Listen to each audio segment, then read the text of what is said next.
ইনজুরির কারণে টি-20 বিশ্বকাপে খেলা অনিশ্চিত পেসার তাসকিন আহমেদের।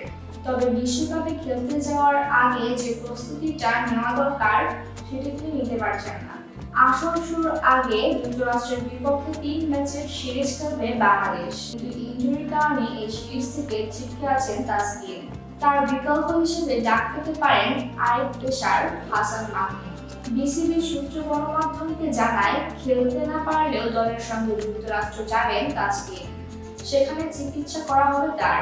এরপর সময় মতো যদি চোট থেকে সেরে উঠতে পারেন তাসকিন, তাহলে বিশ্বকাপে খেলবেন।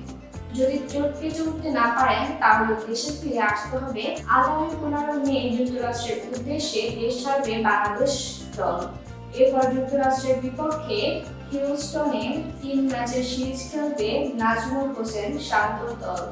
ম্যাচগুলো হবে 21, 23 ও 25 মে। বিশ্বকাপের আগে এটি হবে বাংলাদেশের শেষ প্রস্তুতি। এদিকে সোমবার 13 মে বিশ্বকাপ স্কোয়াড ঘোষণার জোর সম্ভাবনা থাকলেও তাসকিনের চোটের রিপোর্ট দেখার অপেক্ষায় দল ঘোষণা করেনি বিসিবি। জারা খান, ITV বাংলা নিউজ ডেস্ক।